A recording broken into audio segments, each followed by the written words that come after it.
Au moment des tirages au sort de la phase de groupe de la Ligue des Champions version 2022-2023, quand j'ai vu que la Juventus de Turin est tombée sur le même groupe que le Paris Saint-Germain, la question que je m'étais posée à moi-même, c'était qui des deux équipes allait finir premier. Ce soir, sixième journée de la Ligue des Champions, Juventus qui reçoit le Paris Saint-Germain qui est qualifié avec le Benfica, la Juventus, malheureusement, qui fait la pire statistique au niveau de phase de groupe. La Juventus qui vient de perdre son cinquième match sur 6, c'est du jamais vu. Enfin, pour moi, c'est du jamais vu. Peut-être que je n'étais même pas né. Peut-être même mon père n'était même pas encore né. Et les amis, ce qui m'étonne le plus, c'est que ce soir, sold out, stade à guichet fermé, tout le monde était là pour voir ce que la Juventus allait proposer, mais les amis, n'oubliez pas une chose. On a beau critiquer la Juventus cette saison, on a beau critiquer Massimiliano Allegri, il faut aussi admettre que quand tu fais jouer Merici, Fagioli, Gatti, je ne vais pas dire Milik, mais ces joueurs-là, face au Paris Saint-Germain, alors que le Paris Saint-Germain était quasiment au complet, la question c'était soit l'entraîneur était fou, ou soit tout simplement où sont partis les titulaires. Parce que il manque Bremer, il manque des Siglio à droite, parce que je pense que dans ce match-là, il l'aurait quand même fait jouer.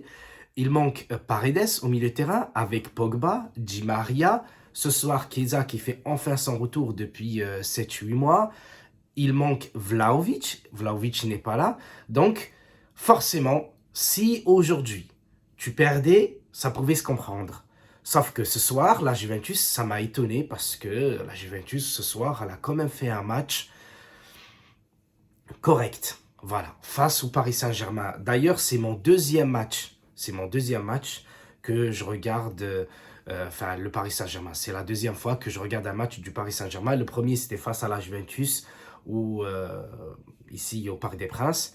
Et le second, c'était celui-là. D'ailleurs, le Parc des Princes, enfin, le match qui était à Paris ici, je ne l'ai pas très très bien regardé parce que voilà, franchement, c'était stressant et tout ça.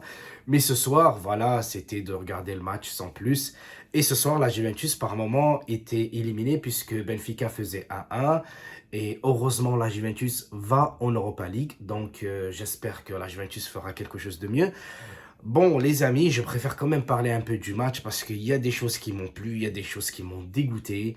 Et que ce soit du côté de Paris Saint-Germain, parce que je m'attendais à beaucoup plus de leur part. Mais après, oui. Voilà. Le match commence. La Juventus garde le ballon pendant 5-6 minutes. Puis la Paris Saint-Germain essaye d'attaquer. Et puis voilà, la Juventus essaye toujours de reprendre le ballon. Ça joue comme les dernières années, version Barça. Ça coulisse à gauche, à droite. Et puis, boum, une contre-attaque. Mbappé, franchement, je m'y attendais pas. Voilà, je m'y attendais pas qu'il mange aussi facilement Gatti. Gatti qu'il a essayé de s'agripper à lui comme pas possible et puis boum, il tire. Voilà, tout le stade, voilà, même moi j'étais dégoûté, j'avais mon fils dans mes bras, j'ai failli le balancer tellement j'y croyais pas. Et ça m'a dégoûté. Donc, du coup, la Juventus devait réagir. Donc, la Juventus, certes, par moments, ils ont fait des choses bien, puisqu'ils ont essayé d'y aller vers l'avant. Ils ont essayé de construire. C'est des choses qu'on ne voyait pas, les amis. Pour tous ceux qui sont sur le Paris Saint-Germain, parce que vous êtes fan du Paris Saint-Germain, sachez que de notre côté, nous, supporters de la Juve, on n'a pas l'habitude de voir une Juventus aussi battante parce qu'à chaque fois, dès que Paris attaquait, la Juventus défendait en attaquant. Ça c'est quelque chose qu'on ne voyait pas. Oui, les joueurs du Paris Saint-Germain, la plupart, ils marchaient, mais ils se connaissent tellement, les amis. Donc c'est.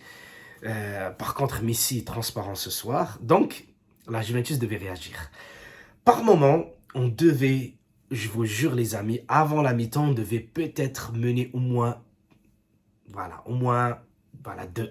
Parce qu'il y a eu des occasions du côté de la Juve et la Juventus n'a pas concrétisé. Comme par exemple Milik qui donne à Merici. Merici, On dirait qu'il y a eu un bug dans PES, enfin eFootball, pardon. Il y a eu un bug, le mec, il a pris tout son temps. Et le défenseur est devenu plus rapide qu'un attaquant comme Mbappé.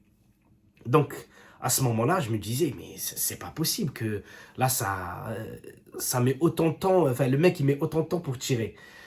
Et voilà, c'est y aller, c'est y aller. Et puis, première mi-temps, avec un très bon coup franc. D'ailleurs, franchement, je ne m'y attendais pas non plus, hein. Et là, bah, Cuadrado qui a essayé de faire une bonne passe tête baissée, sautante ou je sais pas quoi. Et puis voilà, surgit le mec, franchement, le mec qui me surprend le plus ce soir, c'était Bonucci. Pourquoi je dis ça? Parce que de tous les, entre guillemets, les joueurs de la Juventus, mais qui sont un peu plus âgés, qui ont beaucoup d'expérience dans les matchs de Ligue des Champions, Szczęsny a été dégueulasse pour moi dans le deuxième but de Mendes. Bonucci, c'était pour moi, il a été à la hauteur ce soir, même si, voilà, je veux dire, le Paris Saint-Germain, ils n'ont pas fait grand-chose, hein. Voilà, ils savaient qu'ils étaient premiers, peut-être, voilà, il y en a qui se préservent pour la Coupe du Monde, hein. Nous, Italiens, Algériens, on est exclus. Donc, du coup, qu'est-ce qui se passe? Le Paris Saint-Germain n'était pas obligé de forcer. Donc là, je veux dire, ils ont essayé de forcer. Bonucci marque. Franchement, c'était bien. Par contre, la défense, quand tu regardes Alexandro, voilà, je disais les trois joueurs là, avec Cuadrado, ça fait 4. Alexandro, ben oui, c'est lui qui laisse le joueur qui n'était pas hors jeu, Mendes. Parce que le mec, je ne sais pas comment il défend. Il a toujours un temps de retard. Il est toujours, je veux dire, si tu avais ce soir Mbappé dans l'axe, je pense que là, on aurait peut-être pris 3. Voilà, 3 de Mbappé, hein, je vous jure. Parce qu'il a été buteur et passeur. Je pense que c'est l'homme du match. Ensuite, Kostic, aucun bon centre.